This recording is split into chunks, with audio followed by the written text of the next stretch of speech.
Vemos hasta qué punto confiamos en Dios, hasta qué punto lo conocemos y hasta qué punto tenemos paz en el corazón a pesar de las turbulencias que nos envuelven. Bueno, empezamos hoy un nuevo trimestre del estudio de la Biblia. El tema es acerca justamente de la inspiración de la Biblia, cómo interpretar la Biblia, cómo leer y entender correctamente la Biblia. El tema para hoy es la singularidad de la Biblia para esta semana. La Biblia es el libro más vendido de la historia. Ha vendido, se calcula, más de 6,000 millones de ejemplares en todos los tiempos. Mientras que el Corán debe haber vendido a lo largo de los tiempos solo 800 millones. Y el libro del Mormón, 150 millones. Son los 3 libros religiosos más vendidos. Pero el libro más vendido de los 3 es la Biblia, 6,000 millones. Ahora, no importa cuánto se ha vendido, importa cuánto se lee, cuánto se estudia, para cuántos la Biblia es un libro que es la palabra de Dios. Compuesta por 66 libros y escrita a lo largo de 1500 años en 3 diferentes continentes, Asia, África, Europa, y escrita por más de 40 autores, la Biblia pues es única en su género. No hay otro libro sagrado ni religioso como la Biblia. La Biblia está traducida a 450 idiomas de forma completa, la Biblia entera, y hay más de 2,000 traducciones para diferentes idiomas en forma parcial. Ahora, la Iglesia Adventista cree que el principio denominado sola Escritura es el principio de fe y de creencia de nuestra Iglesia. O sea, todas las doctrinas nuestras fueron extraídas de la Biblia y solamente de la Biblia. ¿Por qué? Es simple, porque la Biblia es la palabra viva de Dios, el fundamento de nuestra fe. Moisés, antes de morir, reunió al pueblo, les declamó uno de los poemas más bellos de la literatura hebrea que está registrado en el capítulo 32 de Deuteronomio, y terminó diciendo en los versículos 45 al 47 lo siguiente. Lo voy a leer comentando. Y acabó Moisés de recitar. Por eso digo, es un poema. Y si tú ves en la Biblia vas a ver que está en forma de poema. Y acabó Moisés de recitar todas estas palabras a todo Israel y les dijo: aplicad vuestro corazón a todas las palabras. Yo quiero enfatizar la palabra todo, a todas las palabras. Aplicad vuestro corazón a todas las palabras. No dice solo vuestra cabeza, dice vuestro corazón. O sea, nosotros debemos ir a la palabra de Dios con esa actitud, con la mente, con el corazón y con el ser entero, con las emociones. Es un compromiso completo. Y no es un compromiso con una parte de la palabra, sino con todas las palabras que yo os testifico hoy, dice Moisés. ¿Para qué? Para que las mandéis a vuestros hijos, a fin de que cuiden de cumplir todas las palabras de esta ley, porque no es cosa vana, es vuestra vida, y por medio de esta ley haréis prolongar vuestros días sobre la tierra, a donde vais pasando el Jordán para tomar posesión de ella. Mira los pensamientos. Todas las palabras aplica a tu vida. ¿Por qué dice? Porque no es cosa vana. Esta es tu vida. Si quieres vivir bien, si quieres vivir en paz, si quieres vivir bastante, aplica todas las enseñanzas de la palabra. Y esto combina con lo que Pablo dice cuando dice: toda la Escritura es inspirada por Dios. Toda. Nosotros vivimos en tiempos cuando el secularismo nos enseña a tomar la Biblia y aplicar a nuestra vida solo lo que nos gusta, solo lo que combina con nuestra manera de pensar. La palabra es usada, manoseada por nosotros a nuestra voluntad, pero no puede ser así. Si tú quieres que la palabra sea el fundamento de tu vida, quieres vivir bastante con paz en tu corazón, entonces aplica con todo tu ser las palabras a tu vida, a tu experiencia, y pásala a tus hijos, transmítela. Cuando Moisés está hablando aquí de la ley, está hablando del Pentateuco, o sea, la palabra escrita de aquel tiempo. Hoy día, si Moisés viniera a hablar con nosotros, diría, apliquen todas las Sagradas Escrituras, como lo dice Pablo, toda la Escritura es inspirada por Dios. Pero en ese tiempo, pues, de la Biblia solo existía el Pentateuco, lo que él había escrito. Y él dice, apliquen todo esto a la vida, háganlo con todo corazón y ustedes tendrán ahí el camino de una vida feliz en esta tierra. Ahora, este texto se parece mucho a las últimas palabras de Apocalipsis capítulo 22, versículos 18 y 19, que dice, yo testifico a todo aquel que oye las palabras de la profecía de este libro. Si alguno añadiere a estas cosas, Dios traerá sobre él las plagas que están escritas en este libro. Si alguno quitare de las palabras del libro de esta profecía, Dios quitará su parte del libro de la vida y de la santa ciudad y de las cosas que están escritas en este libro. O sea, el ser humano tiene libertad para decir si cree o no cree en la palabra de Dios. Ahí tú eres libre. Tú eres libre también para decir si aceptas o no aceptas. Tú eres libre para aplicar o no aplicar, rechazar las enseñanzas divinas. Ahora, no eres libre para tomar la Biblia y decir, esto es santo, esto no es santo, esto es inspirado, esto no, esto ya pasó, no. Ahí tú tienes que someterte. Si tú aceptas la palabra de Dios, tú no tienes libertad para sacar, ni para quitar, ni para aumentar nada. Porque si lo haces, un día serás responsable delante del trono de Dios por lo que hiciste con la palabra de Dios. Yo siempre digo que la Biblia es el manual de la felicidad. Para todo existe un manual, pues la Biblia es el manual de la felicidad. Dios no te creó y te soltó así en el universo para que tú trates de ser feliz a tu manera. Dios te dio la Biblia, su palabra, como un manual que si tú sigues serás feliz. Tendrás un matrimonio feliz. El dinero que tienes en la mano, sea poco, sea mucho, se multiplicará. Tendrás vida, tendrás salud, tendrás paz en el corazón. En estos momentos de tormenta que el mundo vive, tú descansarás tranquilo porque conoces el manual de la felicidad. Si yo te diría, ¿cuál es el manual divino para actuar en estos días de crisis social, de convulsión con este virus que está asustando a mucha gente? ¿Cuál es la instrucción divina? Está en el manual de Dios, en la palabra de Dios. En paz me acostaré y así mismo dormiré, porque en ti ha confiado mi alma, dice el salmista. Esa es la actitud correcta de un hijo de Dios. Vayamos ahora a la segunda parte de este estudio. ¿Quién escribió la Biblia y dónde? Bueno, la Biblia fue escrita por seres humanos, pero su mensaje no es humano, es divino. Los hombres fueron simplemente herramientas en las manos de Dios.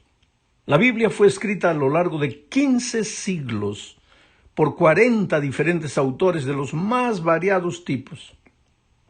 Las más variadas clases sociales, edades, culturas, en fin. Mateo, por ejemplo, fue un publicano.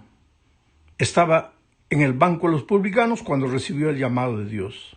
Mientras que Amós fue un hombre de campo, un agricultor. David fue un rey, mientras que Lucas fue un investigador y escribió el fruto de sus investigaciones. Jeremías era un niño cuando fue llamado a escribir, mientras que Juan ya era un viejito, un anciano desterrado en la isla de Patmos cuando Jesús le dijo, escribe lo que ves. Pablo fue un perseguidor de cristianos que se convirtió. Salomón fue un rey nacido y crecido en la iglesia. Pedro, un rudo pescador sin mucha instrucción formal, mientras que Moisés, un estadista educado en las más grandes universidades de sus tiempos. Ahora, de todo esto lo que me admira es que la mayoría de ellos no se conoció entre sí. Moisés vivió casi 15 siglos antes que Juan viviera. Sin embargo, su mensaje es el mismo. El mensaje de los 40 es el mismo. Lo admirable, y que para mí es una prueba de la inspiración de la Biblia, es que si tú la lees la Biblia, tendrás la impresión de que un día esos 40 escritores se hubieran sentado juntos y hubieran combinado escribir, diciendo así, tú escribes de aquí hasta aquí, tú de aquí hasta aquí, tú haces la introducción, tú haces la conclusión. Porque si tú abres la Biblia, vas a ver que el primer libro que está en la Biblia, que no fue el primer libro escrito, porque el primer libro escrito fue Job, pero el primer libro que está en la Biblia, Génesis, Ahí encontramos la creación de un mundo perfecto, un hogar de amor. No había tristeza, no había dolor, no había muerte. Pero después encontramos la entrada del pecado. Y después, a lo largo de la Biblia, todo lo que el pecado hizo para destruir al ser humano. Pero cuando vamos al Apocalipsis, el último libro de la Biblia, encontramos la salida del pecado y después el establecimiento de un mundo nuevo, perfecto, de amor, donde no hay enfermedad y no hay lágrimas. Pero Moisés no conoció a Juan. ¿Y cómo escribieron ambos la misma cosa, de diferente manera? ¿Cómo toda la Biblia fue escrita? Por ejemplo, Malaquías, el último libro del Antiguo Testamento, dice: vuelve, vuelve, vuelve. Es una súplica al pueblo de Dios que se había alejado de él. Y Mateo, el primer libro de la Biblia, presenta al Dios que se hace hombre para alcanzar al hombre que no quería volver. Que es una armonía perfecta. Y sin embargo, los 40 no se conocieron entre sí. Esa para mí es una prueba de la autenticidad bíblica. Hablemos ahora de la Biblia como profecía. Se calcula que 30% de la Biblia es profecía.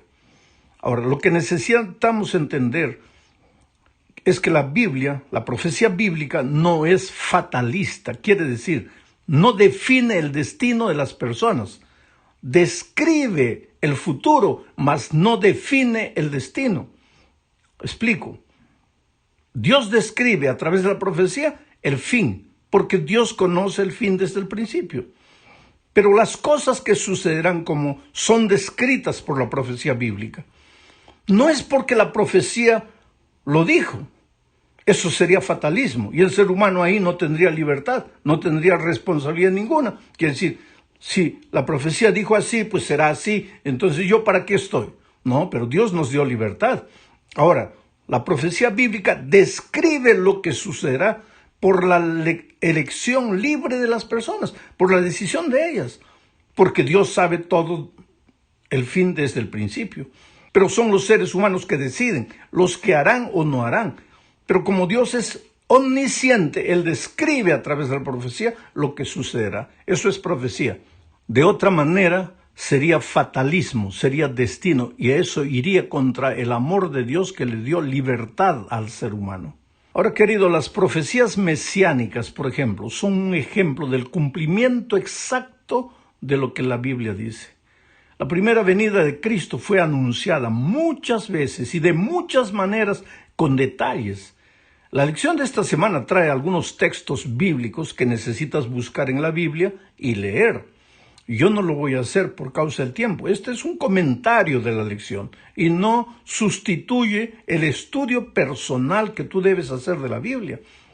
Ahora que tiempo de cuarentena, aprovecha, abre la lección cada día, lee la pregunta, lee el texto, piensa. El comentario es lo último que tú debes escuchar. ¿Para qué? Para tener una luz, una ayuda, una visión general de la lección, pero no para sustituir tu estudio personal de la lección. Pero vuelvo a repetir, es admirable ver el cumplimiento en detalle de las profecías que anunciaban el nacimiento, el ministerio y la muerte de Jesús. Hay por lo menos 75 predicciones mesiánicas directas con relación a Jesús en el Antiguo Testamento. Estas profecías se relacionan con detalles, mencionan con detalles específicos, como, por ejemplo, que Jesús nacería en Belén de Judá. Esto está en Miqueas 5:2. Que Jesús sería despreciado y desechado entre los hombres. Que sería azotado, acusado falsamente, pero que nunca abriría la boca para defenderse. Isaías 53, 3-7. Que Jesús, sus manos y sus pies serían traspasados, horadados, y que se dividirían, los verdugos se dividirían sus vestiduras. Estaba profetizado en Salmos 22, 12-18. El hecho de que estas profecías del Antiguo Testamento se hayan cumplido con tanta exactitud en la vida, la muerte y la resurrección de Cristo, pues es un testimonio de la inspiración bíblica, de la revelación divina. Vamos ahora al cuarto punto del estudio. Hablemos aquí de la Biblia como historia. Mira, mi amigo querido, la Biblia no es un libro de historia, pero sus historias son verídicas. A lo largo del tiempo, muchos críticos se han levantado intentando encontrar errores históricos en la Biblia, pero el tiempo, que es un juez infalible, se ha encargado de probar que ellos estaban equivocados. Esos críticos no tenían fundamento en lo que criticaban.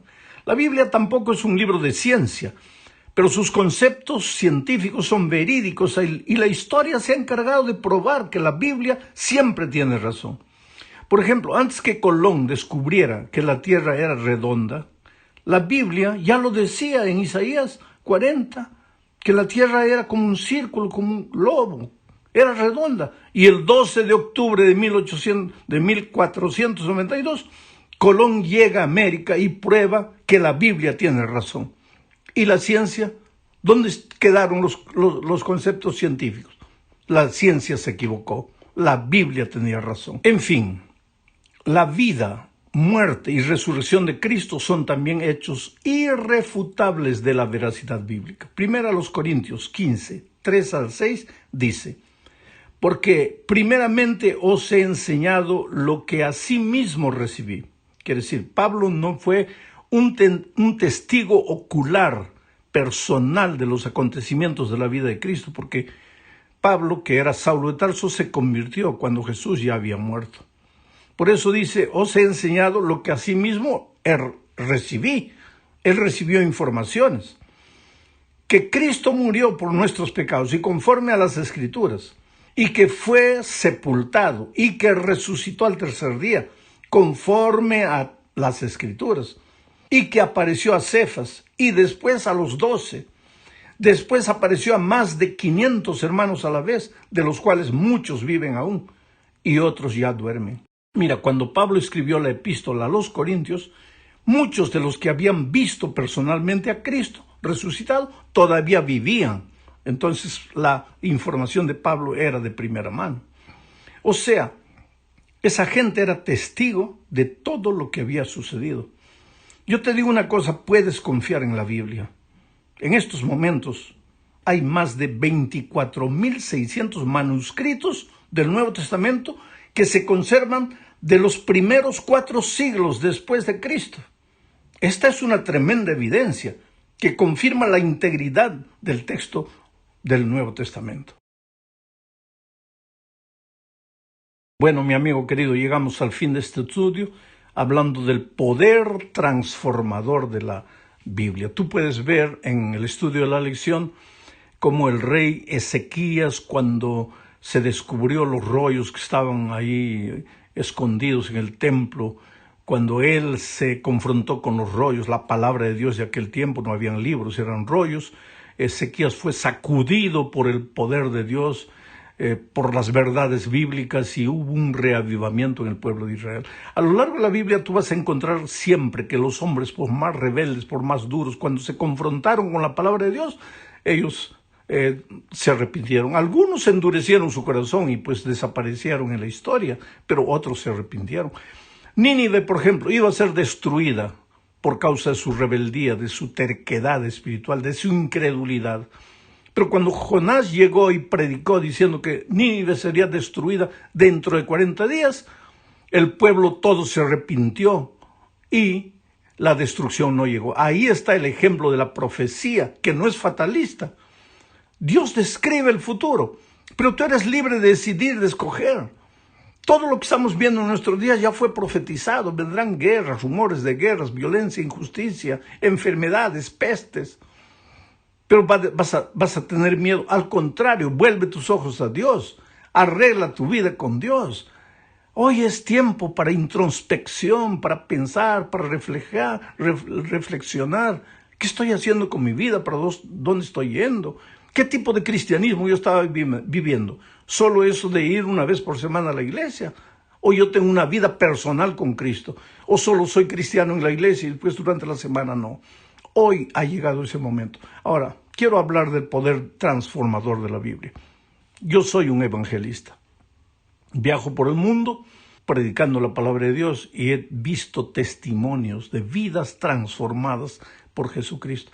Yo te podría contar Por ejemplo, una de las historias extraordinarias, porque vi a la persona después de muchos, muchos años. La primera vez que vi a esa persona estaba destruida, ¿sabes? Olía a droga, bebida. Tenía 22 años, parecía una mujer de 60, toda arrugada, maltratada por la vida, incapaz de tener sueños. Era una mujer que vendía su cuerpo en la calle, alcoholizada, drogada. Y ella llorando me dice que su padre había muerto a los 3 años de edad cuando ella tenía 3 años, que fue criada por la abuela, que la abuela murió cuando ella tenía 12 años. Después una vecina de la abuela la recogió para cuidarla, pero en realidad lo que la vecina quería era quedarse con la casa de la abuela. Que una noche el esposo de esa mujer entró al cuarto de ella, de la niña, y la violó. Y ella gritaba y pedía auxilio a Dios: Señor, ¿dónde estás? Ayúdame, por favor. Dios, dice ella, no hizo nada para defenderme. Y la mujer que estaba escuchando todo tampoco movió un dedo para ayudarme. Entonces ella dice que al día siguiente salió de casa, desapareció, se fue a la calle a vivir con muchachos de la calle. Fue violada una vez y otra vez y otra vez. Gritaba, lloraba, pedía ayuda a Dios. Hasta que finalmente se transformó, se volvió una prostituta. Me dice, para aguantar esa vida solo alcoholizada o drogada. Y ahora era una pobre drogadicta alcohólica. Olía mal, ¿sabe?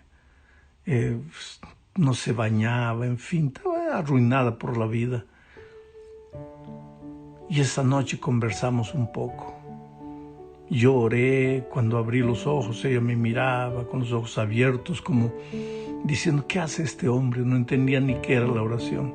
Tuve que irme, pero años después, yo me encuentro con la vida transformada de esta muchacha casada, con una niña de 6 años. Dios había prosperado aquella familia, la historia de cómo Dios la encontró, de cómo Dios la cuidó, de cómo Dios la guardó. Oh, mi querido, yo me pregunto a veces, ¿quién es Dios? Si hay algo poderoso en la Biblia, es su poder.